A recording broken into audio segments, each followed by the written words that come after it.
Tips for pianists to spark new ideas. If you are looking for ways to generate fresh music, try approaching your instrument with a simple framework and an open mindset. You do not need a perfect studio or years of training to begin creating something personal. Start by picking a scale that feels comfortable under your hands. For me, this evening, it was A minor on my Korg X2, but it can be anything you enjoy, really. And once you have that scale, explore some basic chords inside it, work with some arpeggios, just basic fingering with the left and the right, and let your fingers wander between triads and inversions until you hear a shape or a movement that makes you stop and listen. That moment of surprise is often where the best ideas live. Spend some time as well getting comfortable with the progression you have found. So, like I said, do arpeggios, look at doing your fingering, work on that scale too with both hands at once, or with one hand by themselves, or like I do, drink a glass of wine whilst the other hand is fingering and playing around. Just don't rush it. Just let it loop. Basically, take what you've got and just kind of feel it and kind of get to know it. Add subtle variations. So sometimes I'll move the right on the right hand. I'll move it down to a different octave, or perhaps even introduce a new octave, one octave up. Try shifting a bass note too. That could be worth doing. Or explore different rhythms. This is where you build a connection to the music or to the chords and start to hear what it could become.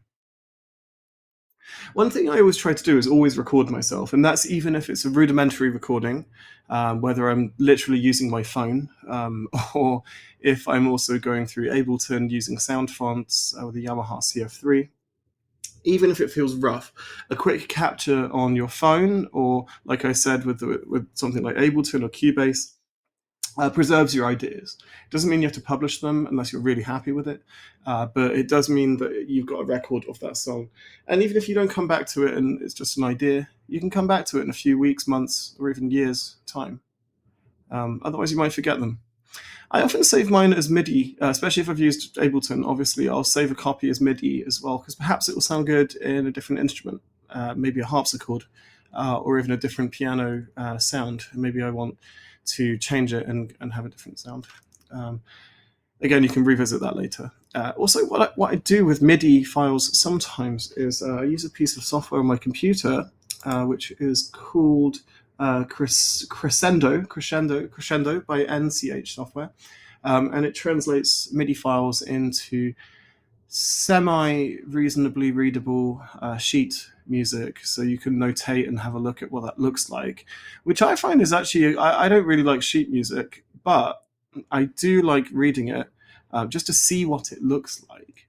I'm not really like a visual person when it comes to reading music. I'm not really, I can see it, but I can't necessarily, it doesn't translate to me. I'm very hands-on. But sometimes you do look and you think, wow, there's too many notes here. So give Crescendo a try by NCH software, and definitely notate that down. It's always worth having a copy. Most importantly, don't be afraid to share the work. I think that's where I used to be scared of sharing stuff. I wanted to share the best possible version, but to be honest, we all hear things differently and have different tastes. And for listeners, a sketch or an early draft can be powerful, and it does show authenticity, showing your process. Even if it's not necessarily what you do for every song, share your process. And when people see the process, rather than just a perfect end result, they get to witness your growth as a musician. So sometimes I will post a live session, me just playing around on YouTube on an evening, or if I'm at the piano studio, I'll just play and just improvise and play stuff that I can already play, but add things to it, change it. That's also a great way of improvisation, just kind of adding to pieces you've already written. Perhaps change the speed, change the tempo, add some more chords, change the progression. That sometimes works too.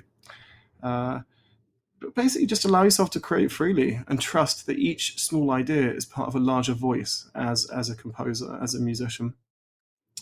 And touching on the authenticity thing again, for me, it's really good for people to see that live improvisation through to how it sounds on an EDM or house music piece, when you remix a piece of neoclassical music or something like that.